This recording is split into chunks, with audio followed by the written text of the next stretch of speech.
Good morning everyone. IGNOU notes for you में आपका हार्दिक स्वागत है। अभी तक हमारे चैनल को शेयर और सब्सक्राइब नहीं किया तो प्लीज़ प्लीज़ हमारे चैनल को शेयर और सब्सक्राइब करना ना भूलें। आज हम BHDC 101 की यूनिट नंबर 9 पढ़ेंगे। 9 यूनिट का नाम है सगुण कृष्ण भक्ति काव्य धारा। भक्ति काव्य धारा में है प्रस्तावना में पहले पढ़ेंगे।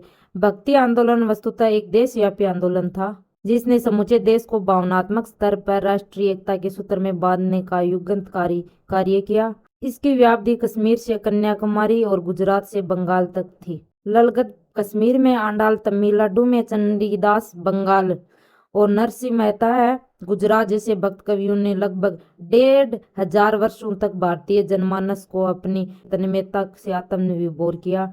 निर्गुण भक्त कवि जहाँ निराकार ब्रह्म की उपासना में लीन थे, वही सगुण भक्त कवियों ने ब्रह्म के साकार रूप की उपासना का अपना लक्ष्य बनाया। विष्णु के अवतार के रूप में राम और कृष्ण की लीला का गायन इन भक्तों का उद्देश्य बना। अब है युग प्रवेश। कृष्ण भक्ति धारा के मूल प्रवाह को समझने के लिए इस युग का प्रवेश का वैचारिक स्थिति दृष्टिपात करना आवश्यक है, क्योंकि यह काव्य धारा सामाजिक, सांस्कृतिक और राजनीतिक शक्तियों की गतिमान और विकासमान दृष्टि को प्रस्तुत करती हैं। कट्टर पुराणपंथियों ने जनता को जो तकलीफें दी थी, संत कर कष्टों से मुक्ति का मार्ग निकालते हैं। भक्ति आंदोलन दक्षिण भारत से एक विराट आंदोलन के रूप में पूरे देश में फैला था। उसे समाज के वेद, उपनिषद अथवा कट्टर संकीर्णवादी शक्तियों ने प्रस्तुत नहीं किया था। वर्णन आलावार और नैनावार संतों और उनके प्रभाव में आने वाली जनशक्तियों ने उनके प्रचार और प्रसार का महत्वपूर्ण भूमिका अदा की थी। राजनीतिक दृष्टि से हिंदू और मुसलमान दोनों प्रकार की जनता उच्च वर्गीय समानता से त्रस्त थी। सामूहिक कीर्तन गायन ने उनके जीवन के अलगाव को नया करते हुए टूटे हुए हृदयों को मिला दिया। कृष्ण भक्ति काव्य के संत निम्न और उच्च दोनों जातियों में से आए थे और उन संतों ने गीति काव्य के माध्यम से अपने हृदय को खोलते हुए जातिवाद के विरुद्ध आवाज तेज की। कृष्ण भक्ति शाखा ने निर्गुण भक्ति के विरुद्ध संघर्ष किया और जनता को जीवन के कष्टों से मुक्ति दिलाने के लिए एक व्यापक दृष्टि प्रस्तुत की। अब आ गया था कृष्ण भक्ति काव्य और भक्ति आंदोलन। कृष्ण भक्ति काव्य और भक्ति आंदोलन का क्या महत्व है, ये देखते हैं हम। भक्ति आंदोलन के संदर्भ में कृष्ण भक्ति काव्य का विकास अचानक ही नहीं हो गया, बल्कि इस विकास के पीछे कृष्ण भक्तों के विकास और चिंतन के अनेक मोड़ हमें दिखाई देते हैं। प्रमुख बात यह है कि भारतीय संस्कृति और साहित्य में कृष्ण का व्यक्तित्व अत्यंत विलक्षण है। रस का प्राचीन उल्लेख ऋग्वेद में पाया जाता है, किंतु कृष्ण यहाँ के ऋषि के रूप में है। ऋग्वेद में कृष्णासुर का उल्लेख है, इसे इंद्र ने पराजित किया था। आश्चर्य की बात यह है कि महाभारत के वीर राजनीतिक कृष्ण और श्रीमद् भगवत के प्रेममय कृष्ण के व्यक्तित्व का प्राचीन संदर्भों में कोई समानता नहीं है मिलती। छंदोग्य उपनिषद में अंगिरस के शिष्य कृष्ण देवकी के पुत्र अवश्य कहे गए हैं, फिर भी विद्वानों ने यह तर्क उपस्थित किया कि वैदिक कृष्ण और महाभारत कालीन कृष्ण दो अलग अलग व्यक्ति हैं। महाभारत के आरंभ में वासुदेव कृष्ण की उपासना के व्यापक संदर्भ मिलते हैं, किंतु इन संदर्भों को उपनिषद काल के कृष्ण के साथ भी आसानी से जोड़ा जा सकता है। यह कहना अधिक सार्थक होगा कि भगवत के कृष्ण कथा ही सबसे अधिक विस्तृत और व्यवस्थित कथा है। कृष्ण कथा के कई रूप और पक्ष भी हैं। अब वो देखते हैं। कृष्ण कथाओं के भीतर से कृष्ण के 3 रूप उभर कर सामने आते हैं। वो क्या है? पहला यह योगी धर्मात्मा का यह रूप। यह रूप गीता के कृष्ण में चरम परिणति पाया जाता है। दूसरा ललित मधुर गोपाल के रूप में। यह रूप क्या है? संस्कृत साहित्य में इसी रूप का उत्कर्ष ब्रह्म वेतर्थ पुराण भगवत में मिला है। यह दूसरा रूप है, क्या भगवत में मिला है। और तीसरा रूप है वीर राजनायिक के रूप में। यह महाभारत और पुराण के अनेक प्रसंगों में दृष्टिगत होता है। कृष्ण के इन रूपों को देखने पर ज्ञात होता है कि वे वासुदेव कृष्ण के रूप में लोकप्रिय हुए और धीरे धीरे उनके साथ ललित मधुर गोपाल कृष्ण की कथाएं जुड़ती गई। इन कथाओं की पहले साहित्य अभिव्यक्ति 12वीं शताब्दी के संस्कृत कवि जयदेव के गीत गोविंद में होती है। मूलतः गीत गोविंद लौकिक श्रृंगार की कृति है। विद्यापति की कविता में माधुर्य भाव वाला श्रृंगार है।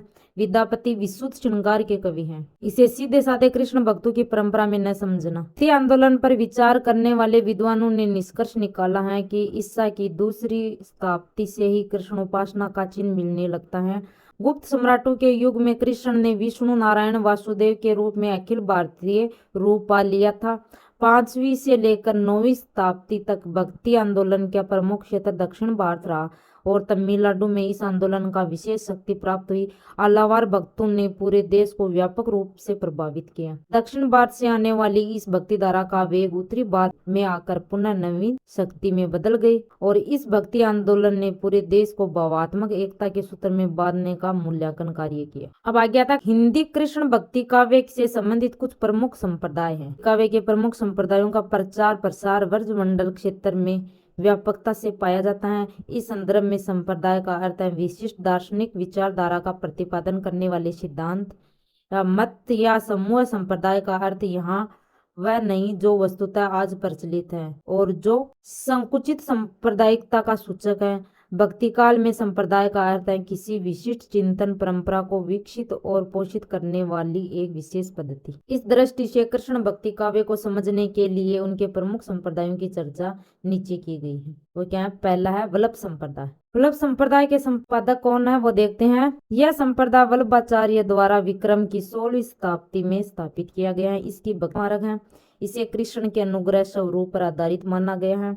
इस भक्ति का दार्शनिक सिद्धांत क्या है? शुद्धाद्वैत कहलाता है। वल्लभाचार्य के 4 शिष्य और विठलनाथ के 4 शिष्यों को सम्मानित करते हुए अष्टछाप की स्थापना की गई है। इसमें इन कवियों का नाम क्रमशः इस प्रकार है। सबसे पहले क्या है? कुंभनदास। कुंभनदास से बाद में सूरदास, बाद में कृष्णदास, परमानंद दास, गोविंद दास, चित स्वामी, नंददास और लास्ट में क्या? चतुर्भुज दास। इस संप्रदाय के इष्ट देव श्री नाथ जी हैं। अब दूसरा है माधव संप्रदाय। इस मत के अनुयायी माधवाचार्य से प्रभावित हुए हैं। यह संप्रदाय भक्ति के आदर्श को निरूपित करता है। इनकी प्रमुख पुस्तक क्या है? भक्ति रत्नावली है। अब आगे तीसरा संप्रदाय है विष्णु संप्रदाय। विष्णु स्वामी ने इस संप्रदाय की स्थापना की और वे विल्लभ मंगल सन्यासी ने कृष्ण कर्णामत नामक कविता में राधा कृष्ण का यज्ञ गायन कर इस मत का विशेष प्रचार किया, किंतु बाद में यह संप्रदाय वल्लभ संप्रदाय में मिल गया। चौथा निम्बारक संप्रदाय। ये इसका संपादक कौन है? निम्बार्काचार्य। निम्बार्काचार्य ने इस संप्रदाय का विकास हरिव्यास मुनि और श्री भट्ट की प्रसिद्ध रचनाओं से हुआ है। अब पांचवा चैतन्य संप्रदाय। चैतन्य संप्रदाय की स्थापना 16वीं शताब्दी में हुई। चैतन्य ने भगवत पुराण की भक्ति का आदर्श स्वीकार किया। अब छठवां है राधा वल्लभ संप्रदाय। इस संप्रदाय की स्थापना हित हरिवंश ने वृंदावन में की थी। माधव और निम्बारक संप्रदाय ने इस संप्रदाय को विशेष आधार मिला और इसी प्रकार से हित हरिवंश ने राधा सुधानिधि की रचना कर डाली। अब सातवां है हरिदासी संप्रदाय। इस संप्रदाय की स्थापना स्वामी हरिदास ने की थी और उन्हीं के साथ ही उनके अंत भी मानना चाहिए। इस संप्रदाय को सखी संप्रदाय भी कहा जाता है। अब आगे है आठवां कौन सा है? दत्तात्रेय संप्रदाय। इस मत के अनुयायी दत्तात्रेय को अपने पथ का प्रवर्तक मानते हैं। दत्तात्रेय के रूप 3 सिरों से युक्त हैं। इनके साथ एक गाय और 4 कुत्ते हैं। कृष्ण के अवतार माने जाते हैं। अब आगे है हिंदी कृष्ण भक्ति काव्य परंपरा। हिंदी कृष्ण भक्ति काव्य परंपराएं, इसमें कौन सी परंपराएं हैं वो देखते हैं। कृष्ण भक्ति काव्य की परंपरा का 12वीं शताब्दी से संस्कृत के कवि जयदेव ने गीत गोविंद लिखकर विशेष रूप से प्रेरित किया। संस्कृत में राधा कृष्ण संबंधी यह प्रथम रचना है। विद्वानों का अनुमान है कि कवि को इस रचना की प्रेरणा लोकगीतों और लोककथाओं में मिली होगी। हिंदी में इस रचना का प्रचुर प्रभाव है। अब आता है पहला विद्यापति। विद्यापति का क्या इसमें योगदान रहा है वो देखते हैं। विद्यापति क्या इसके बारे में बोलते हैं। इस लोक परंपरा को 14वीं और 15वीं शताब्दी में विद्यापति ने कृष्ण राधा संबंधी अपने पद्यों की भावधारा में डाल दिया। हिंदी में कृष्ण काव्य संबंधी गीति काव्य परंपरा के प्रमुख प्रवर्तक कवि विद्यापति ही हैं। अब आ गया सूरदास। तो 1478 से 1583 ईस्वी में विद्यापति के बाद हिंदी कृष्ण काव्य के प्रथम बड़े कवि सूरदास हुए हैं। सूरदास की प्रतिभा का विकास पृष्ठ मार्ग के प्रवर्तक वल्लभाचार्य ने संस्पर्श से हुआ है। सूर ने गोपाल कृष्ण के गोकुल वृंदावन और मथुरा के जीवन से संबंधित संपूर्ण आख्यान को सूर सागर नामक अपनी कृति, ये सूरदास की रचना है सूर सागर, उसमें की उनका रचना प्रस्तुत की है। सूरदास की भेंट 1510 ईस्वी के आसपास वल्लभाचार्य से हुई थी। डॉक्टर दीनदयाल गुप्त ने भी अपनी पुस्तक अष्टछाप और वल्लभ संप्रदाय में सूर रचित 25 ग्रंथों की सूची थी। इसमें सूर सागर, सूर सुरावली, सूर साहित्य लहरी, सूर पचीसी, सूर रामायण आदि प्रकाशित हैं। वस्तुतः सूर सागर ही उनकी प्रमुख श्रेष्ठ करती है। भाग्य तीसरा कवि है कुंभदास। कुंभदास 1468 से 1583 ईस्वी। कुंभदास ब्रज में गोवर्धन पर्वत से दूर एक गांव में रहते थे। ग्रस्त होते हुए भी ये अनासक्त भाव से कृष्ण भक्ति में लीन थे। ये कीर्तन गायन में बड़े प्रसिद्ध थे। कुंभदास की स्वतंत्र रचनाओं का उल्लेख नहीं मिलता। किंवदंती है कि कुंभदास एक बार अकबर के निमंत्रण पर फतेहपुर सीकरी गए थे। वहां बादशाह के आग्रह पर उन्होंने एक पद सुनाया। क्या सुनाया था? संतन को कहाँ सीकरी सो काम। आगे क्या है? परमानंद दास, जो 1493 से 1553 ईस्वी में। अष्ट छाप के प्रमुख कवि परमानंद दास का जन्म कन्नौज के निर्धन ब्राह्मण परिवार में हुआ। वल्लभाचार्य ने दीक्षा लेकर ये बाल लीला के पदों की रचना करते रहे। उनकी रचनाओं में परमानंद सागर के नाम से प्रसिद्ध है। अब आ गया कृष्णदास, जो 1495 ईस्वी से 1575 ईस्वी तक। ये कृष्णदास अधिकारी के नाम से प्रसिद्ध है। ये दलित जाति के थे और गुजरात के राजनगर राज्य में जन्मे थे। उनकी मातृभाषा क्या थी? गुजराती थी, लेकिन ब्रज भाषा पर इनका अच्छा अधिकार। आगे क्या था? नंददास, जो 1533 से 1586 ईस्वी तक। अष्टछाप के कवियों में नंददास काव्य सौंदर्य और दार्शनिकता की दृष्टि से सूरदास के बाद सबसे महत्वपूर्ण कवि हैं। ये गोस्वामी विठलदास के शिष्य थे और उनको तुलसीदास के चचेरे भाई भी माना जाता है। उनका जन्म सोरू में हुआ तथा काशी में उन्होंने शास्त्र का अध्ययन किया। भंवर गीत इनकी अत्यंत प्रसिद्ध रचना है। आ गया गोविंद स्वामी, जो 1505 से 1585 ईस्वी तक। गोविंद स्वामी का जन्म भरतपुर राज्य में के एक गांव में हुआ था। ये गृहस्थ थे। वैराग्य होने पर ब्रजमंडल में आ गए। संगीत शास्त्र का उसे अच्छा ज्ञान था और ये भक्तों को पद गायन सिखाते थे। 1535 में गोस्वामी विठलनाथ की से पुष्टि मार्ग की दीक्षा लेकर अष्टछाप में सम्मिलित हो गए। अब आ गया चित स्वामी, जो 1500 से 1585। ये मथुरा के चतुर्वेदी ब्राह्मण थे और बीरबल के पुरोहित थे। पुष्टि मार्ग में दीक्षित होकर अष्टछाप में सम्मिलित हो गए और उन्होंने संगीत में अपने आप को समर्पित कर दिया। कीर्तन के लिए 200 पदों की रचना की थी इसने। अब आ गया चतुर्भुज दास, जो 1540 से 1585। ये कुंभदास के सबसे छोटे पुत्र थे। ये कुंभदास के सबसे छोटे पुत्र माने गए हैं। खेती बाड़ी करते और भजन कीर्तन के समय बिताते थे। पिता ने उन्हें गायन विद्या और पुष्टि मार्ग की दीक्षा दिलाई थी। उनके पद्यों का संग्रह चतुर्भुज कीर्तन संग्रह के नाम से प्रकाशित है। अब आ गया श्री भट्ट। कृष्ण के ललित लीलाओं का वर्णन करने वाले मधुर भाव के इनका संबंध निम्बारक संप्रदाय से था। इनकी रचना युगल शतक बहुत प्रसिद्ध रचना है। अब आ गया मीराबाई, जो 1504 से 1558। इसका जन्म राजस्थान के राव रतन सिंह के घर में हुआ था। उनका विवाह चित्तौड़ के राणा सांगा के बड़े पुत्र भोजराज से 1516 में हुआ। दुर्भाग्यवश विवाह के 7 वर्ष के बाद मीरा विधवा हो गई। भोजराज की मृत्यु हो गई और जीवन भर संघर्ष झेलती रही। लोग लाज और कुल की मर्यादा छोड़कर उन्होंने अपने को कृष्ण भक्त। उनकी रचनाओं का प्रमाणित संग्रह मीराबाई की पदावली के नाम से प्रकाशित है। अब है रसकान। रसकान का जन्म, शिक्षा, दीक्षा, निधन आदि का प्रमाणित साक्ष्य उपलब्ध नहीं है, किंतु रसकान रचित प्रेम वाटिका के आधार पर कहा जाता है कि ये हुमायूं के समय में मौजूद थे। उनका असली नाम क्या था? इब्राहिम खां। और ये दिल्ली छोड़कर गोवर्धन धाम चले गए थे। उनके 4 प्रसिद्ध रचनाएं हैं, जो सुजान रसकान, प्रेम वाटिका, दान लीला और अष्टयाम। उनकी 4 ये प्रमुख रचनाएं हैं। उनकी रचनाओं में व्रज भाषा कविता का रस सौंदर्य झलक पड़ता है। कृष्ण भक्ति काव्य की जो परंपरा भक्ति काल से शुरू हुई थी, वह धीरे धीरे रीतिकाल श्रृंगारी काव्य में परिणित होती गई। रीतिकाल के बाद आधुनिक काल में भी कृष्ण काव्य का सर्जन हुआ। परिस्थितियों ने दृष्टिकोण में बदलाव पैदा किया। अब आ गया कृष्ण भक्ति काव्य में कृष्ण और राधा का स्वरूप। अब कृष्ण भक्ति काव्य में कृष्ण और राधा का क्या स्वरूप रहा है वो देखते हैं। कृष्ण और राधा के स्वरूप का विकास अनेक भावधाराओं के सहयोग से हुआ है। कृष्ण के साथ गाय चरवाहे, खेती और किसानी की कथाएं देखकर तथा यह समझते हुए कि कृष्ण के भाई बलराम हल लेकर चलते हैं, पश्चिम के विद्वानों ने अनुमान लगाया है कि वह फसल के देवता रहे होंगे, किंतु भारतीय विद्वान ऐसा नहीं मानते हैं। भारतीय विद्वानों का कहना है कि कृष्ण नाम बहुत प्राचीन है। इनका प्रमाण यह है कि नारायण और वासुदेव धीरे धीरे कृष्ण के व्यक्तित्व में ही समाहित हो गए। पुराणों में नारायण और विष्णु अभिन्न हो गए। पुराणों से ही पता चलता है कि विष्णु का स्थान श्वेत द्वीप था और मेगस्थनीज ईसा पूर्वी 3री शताब्दी के प्रमाण से पता चलता है कि विष्णु की पूजा 3री शताब्दी से होने लगी थी। कृष्ण विष्णु के अवतार माने जाने लगे थे। हरिवंश पुराण में तो कृष्ण गोपाल पर 20 अध्याय ही लिखे गए हैं। 4वीं शताब्दी से कृष्ण लीला की प्रमुख कथाएं बहुत लोकप्रिय हो गई।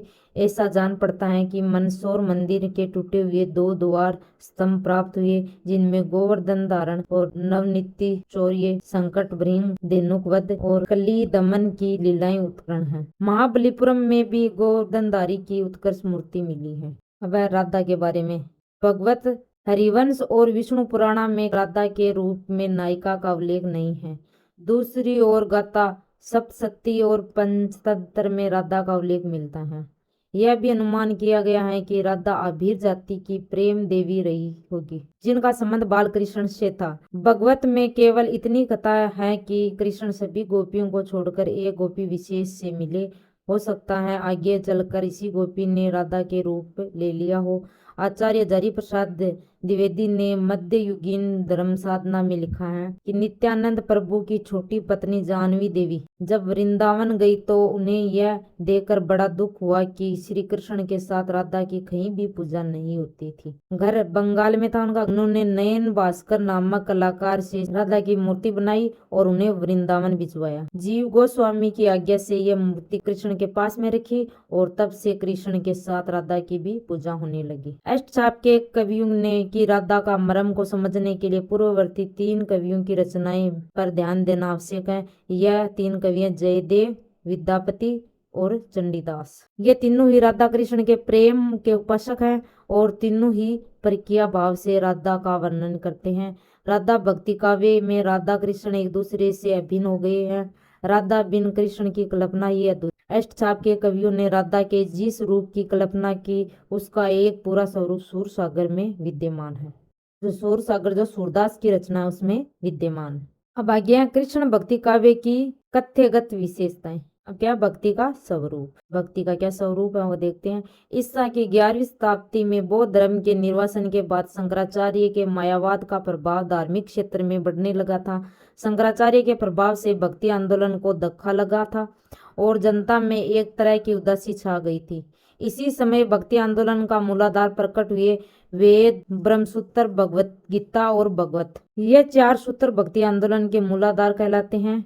इसके अतिरिक्त भक्ति शास्त्र पर लिखे अन्य ग्रंथों ने भी, जैसे नारद भक्ति सूत्र, चांडिल्य भक्ति सूत्र और उज्ज्वल नीलमणि और हरि भक्ति रसामृत सिंधु जैसे विशिष्ट ग्रंथों में भी भक्ति का रसमय स्वरूप का निर्धारण किया। इसी प्रेरणा के प्रभाव से भक्ति आंदोलन पूरी उत्तरी भारत बड़े वेग से प्रवाहित हुआ। इस परंपरा का सामान्य दृष्टि इस प्रकार है। क्या पहला है, ब्रह्म के सगुण रूप को विशेष मान्यता दी गई और विष्णु के अनेक अवतारों में राम और कृष्ण के अवतार को विशेष महत्व दिया गया है। दूसरा, जगत और जीव की सत्यता स्थापित करते हुए मायावाद को खंडन किया ही साथ ही ब्रह्म के अवतारवाद को स्थापित करते हुए इस लोक की विशिष्ट महिमा का बखान किया। तीसरा है, इस वैष्णव धर्म के विशेष बात यह रही कि जाति और कुल का भेदभाव यहाँ मान्य नहीं रहा। इन छोटे भावों से उठकर निदृष्टि ईश्वर और आलम्बन पर केंद्रित होती गई। भक्ति का जो स्वरूप प्रस्तुत किया उसमें प्राय वल्लभाचार्य के मत का अनुकरण मिलता है। इन सभी कवियों ने माधुर्य भक्ति भावना को हृदय से अपनाया।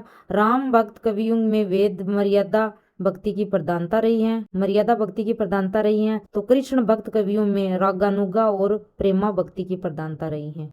इस प्रेमा भक्ति के अंतर्गत नवदा भक्ति को ही उन्होंने समेट लिया गया है। अब क्या गोपी, उद्धव संवाद में भी सूरदास निर्गुण भक्ति से सगुण भक्ति का श्रेष्ठ सिद्ध करते हैं। परमानंद ने भी कहा है कि ज्ञान और योग मार्ग से भक्ति श्रेष्ठ है। सभी कृष्ण भक्त कवियों ने सगुण भक्ति की श्रेष्ठता घोषित की है। सूरदास और नंददास ने भ्रमर गीतों में गोपी उद्धव का संवाद के द्वारा सगुण और निगुण तथा भक्ति और ज्ञान के विवाद को प्रस्तुत किया है। अब आ गया वर्ण विषय। कृष्ण भक्ति काव्य के मुख्य विषय लीला बिहारी कृष्ण की लीलाओं का गायन रहा है। लीला गायन का आरंभ कृष्ण जन्म से ही होता है, कृष्ण के जन्म से होता है और उनका विस्तार शैशव काल की चेष्टाओं, नटखट क्रीड़ाओं से लेकर नवल नगरियों, राधा कृष्ण के प्रेम लीलाओं, रास क्रीड़ाओं और फिर कृष्ण के मथुरा गमन के बाद गोपी विरह और यशोदा का विरह तक है। मूलतः इन लीलाओं को श्रीमद् भगवत के 10वें स्कंद से लिया गया है। मीरा के दृष्टिकोण से कृष्ण लीला का उतना महत्व नहीं जितना कि कृष्ण के प्रेममय स्वरूप का है। इन चरित्रों के साथ भक्ति का उन्मेष भी है जो सख्य भावना की विशेषता है। इस भक्ति को सबसे अधिक प्रोत्साहन पुष्टि मार्ग से मिला है। अतः कह सकते हैं कि कृष्ण भक्ति काव्य का वर्ण विषय में काव्य का वर्ण विषय भक्ति के साथ साथ कला सृष्टि की ओर उन्मुक्त होता गया है। अब है दार्शनिकता। कृष्ण भक्त कवियों के दार्शनिक विचार शुद्ध द्वैतवाद के अंतर्गत आते हैं। द्वैतवाद को ब्रह्मवाद और पुष्टि मार्ग तथा अविकृत प्रमाणवाद भी कहा जाता है। शुद्ध द्वैतवाद में शुद्ध का अर्थ है माया के संबंध से रहित। इस सिद्धांत के अनुसार माया से संबंध रहित ब्रह्म ही जगत का कारण और कार्य है। यहाँ ब्रह्मवाद का अर्थ है सब कुछ शुद्ध ब्रह्म का है। जीव ब्रह्म है, जगत भी ब्रह्म है और इसी से तीनों सत्य हैं। यहाँ अस्वीकृत प्रमाणवाद का ही अर्थ है कि जगत ब्रह्म का विकास रहित प्रमाण है। वल्लभाचार्य ने 3 मार्गों की चर्चा की है। वो क्या? पहला है मर्यादा मार्ग। वेद शास्त्रों के बताए हुए पुष्टि मार्ग को ही मर्यादा मार्ग कहते हैं। दूसरा है प्रवाह मार्ग। मार्ग में लौकिक कर्म काम में होते हैं, इस मार्ग से जीवन की मुक्ति नहीं होती। तीसरा पुष्टि मार्ग। पुष्टि मार्ग भगवान के अनुग्रह अथवा पुष्टि का मार्ग है। इस मार्ग के अनुयायियों का मुख्य साध्य भगवान के प्रेम प्राप्त करना है। यह मार्ग भक्तों के लिए सर्वश्रेष्ठ माना है। कृष्ण भक्ति काव्य के दार्शनिक सिद्धांतों की संक्षिप्त चर्चा यहाँ अपेक्षित है। जो पहला ब्रह्म तत्वदीप निबंध के आधार पर वल्लभाचार्य ने ब्रह्म को बोध कराते हुए कहा है कि ब्रह्म सच्चित और आनंद स्वरूप है। वह व्यापक, नाश रहित और सर्वशक्तिमान है, स्वतंत्र और सर्वज्ञ है। इस ब्रह्म को उन्होंने पुरुषोत्तम भी कहा है। पूर्ण विरुद्ध धर्मों का आश्रय है, निर्गुण होते हुए भी सगुण है। ध्यान से यह ब्रह्म गोचर हो जाता है। यह ब्रह्म ही जगत का करता है। अब क्या है जीव? तत्वदीप निबंध में श्री वल्लभाचार्य ने यह संकेत दिया कि एक से अनेक हो जाने की इच्छा से ब्रह्म ने अपना विस्तार किया। इसी इच्छा के अक्षर ब्रह्मभूत अंश रूप अनेक जीवों की उत्पत्ति हुई। जैसे अग्नि से चिंगारी निकलती है, उसी तरह सच्चिदानंद अक्षर ब्रह्म के चित अंश से अनेक जीव निकलता है। अब है जगत। जगत की उत्पत्ति के विषय में वल्लभाचार्य ने क्या क्या? वल्लभाचार्य ने अणुभाष्य में अपने विचार प्रकट किए हैं। अक्षर ब्रह्म रूप पुरुषोत्तम की इच्छा अनुसार अग्नि की चिंगारियों के समान उनके चित अंश से जीव और जगत, चिंगारियों चित के अंश से जीव और सत अंश से जगत की उत्पत्ति हुई है। ब्रह्म की इच्छा इस संपूर्ण सृष्टि के प्रपंच का कारण है। इस अनेक रूपता में शुद्ध सार रहता है। वह ब्रह्म के अंश होने के कारण सत्य है और अपनी आदि अवस्था में ब्रह्म से ही अभिन्न है। इसलिए इस मत को शुद्ध द्वैत मत भी कहते हैं। इनके अनुसार ब्रह्म कारण है और जगत कार्य है। अब है मोक्ष। संसार के बंधनों से छूटकर आनंद प्राप्त करने की अवस्था वैष्णव दर्शन के अनुसार मुक्ति की अवस्था है। वल्लभ संप्रदाय में दुख से छूटकर नित्यानंद की प्राप्ति ही मोक्ष मान गई है। पुष्टि मार्ग में भक्ति के प्रकार और भगवान की इच्छा के अनुसार भक्त जीव को मुक्ति का आनंद मिलता है। ज्ञान से जो भक्त शुद्ध अद्वैत प्राप्त करता है वह फिर इस संसार में नहीं आता और विद्या माया से ही जीव मुक्त हो जाता है। पुष्टि मार्ग के अनुसार सालोक्य, सामीप्य और सारूप्य और सायुज्य नामक 4 प्रकार की मुक्तियां। अब है रस विवेचन आगे कि कौन से रसों का प्रयोग किया गया है इसमें कृष्ण भक्ति काव्य में। कृष्ण भक्त कवियों के प्रमुख रूप से वात्सल्य और श्रृंगार रस का प्रस्तुत किया है, किंतु ये कवि काव्य शास्त्र में गिनाए गए भावों और अनुभवों तक बंद कर नहीं चलते। प्राय इन कवियों ने दाम्पत्य रति, ईश्वर विषयक रति और वात्सल्य रति को रस कोटि में तक पहुंचाया है। ईश्वर के शील, शक्ति और सौंदर्य रूपों में से इन कवियों का मन सौंदर्य रूप में ही विशेष रूप से रमा है। फलतः इन्होंने बाल्य और यौवन की झांकियां चित्रित की हैं। कृष्ण, राधा और यशोदा, गोपियों, बाल सुलभ क्रीड़ाओं, वात्सल्य, मुरली, रास, यमुना, वृंदावन, कालिंदी तट के निकुंज आदि में उनका पूरा संसार समाहित है। आचार्य शुक्ल जी ने सूरदास के लिए लिखा है, वात्सल्य और श्रृंगार के क्षेत्रों का जितना अधिक उद्घाटन सूर्य ने अपनी बंद आंखों से किया है उतना किसी और कवि ने नहीं किया। हिंदी साहित्य में श्रृंगार रस का राजस्व यदि किसी ने पूर्ण रूप से दिखाया तो कौन है? सूर्य है। सूरदास, परमानंदास, हित हरिवंश आदि ने बाल्य व्यवस्था के बड़े ही सुंदर वर्णन किए हैं। माखन खाते कृष्ण के रूप में एक दोहा लिखा गया है, वो है खिज्जत जात माखन खात, अरुण लोचन भुएं टेढ़ी बार बार रबात। वात्सल्य के दोनों पक्षों संयोग और वियोग का चित्रण इन कवियों ने किया है। भाग्य श्रृंगार वर्णन, जो श्रृंगार रस का प्रयोग किया गया है, इसमें श्रृंगार रस के दोनों पक्षों संयोग और वियोग श्रृंगार का वर्णन कृष्ण भक्त कवियों ने किया है। संयोग श्रृंगार लीलाओं का वर्णन बाल क्रीड़ाओं, माखन चोरी और गोदोहन आदि के साथ चलता है। कृष्ण के वियोग का विस्तार न केवल गोपियों पर है बल्कि जड़ चेतन व्यवस्थित है। कृष्ण के वर्ष से चलते ही वर्ज युवतियां चित्र लिखी सी रह जाती हैं। कृष्ण काव्य वात्सल्य और श्रृंगार से पाठक को रसमग्न करता है, किंतु इन दोनों रसों के बीच हास्य, करुणा, वीर, भयानक आदि रस बराबर आते रहते हैं। माखन चोरी लीला से हास्य रस का एक उदाहरण है। कृष्ण क्या बोलता है? मैया मोरी में नहीं माखन खायो, दूध दही पक्षी बुध इक किन्ही दोनों पीठ छुपायो, डारी साटी मुस्कुराई यशोदा श्याम में कंठ लगायो। इसमें क्या करुणा, रौद्र, वीर, भयानक, अद्भुत, शांत आदि रस काव्य में प्रसंग विशेष आ गया है। भाग्य प्रकृति सौंदर्य, प्रकृति सौंदर्य की संवेदना को इन कवियों ने संगन अनुभूतियों से व्यक्त की है। प्रकृति और मानव का अनादि साझा प्रमुख विशेषता कही जा सकती है। प्रकृति के साथ मनुष्य अपने रागात्मक संबंध का विस्तार करता हुआ अनेक रूपात्मक क्षेत्रों में प्रवेश करता है। संयोग और वियोग के क्षणों में इन कवियों को प्रकृति उद्दीप्त करती है। कृष्ण व्रज भूमि में ही अवतरित होते हैं और उनका पूरा व्यक्तित्व प्रकृति की गोद में विकसित होता है। बाल लीलाओं से लेकर लोक मंगलकारी कार्यों की कर्म भूमि प्रकृति ही रही है। राधा और कृष्ण के मिलन का दृश्य यमुना की आंखों में घूमता रहता है। भाग्य कृष्ण भक्ति काव्य की शिल्पगत विशेषताएं। पहली है कि काव्य रूप, कि कृष्ण भक्ति काव्य में काव्य रूप कौन काव्य रूप ज्यादा रहा? हिंदी कृष्ण काव्य में प्राय मुक्तक काव्य की प्रधानता रही है। अपवाद रूप में कभी कभार प्रबंध काव्य का भी दर्शन होता है।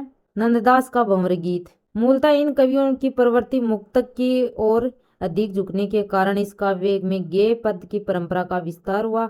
अधिकांश कृष्ण भक्त कवि संगीत के गहरे जानकार थे, इसलिए संगीत की अनेक राग रंगीनियों ने मौलिक रूप में यहाँ स्थान पाया है।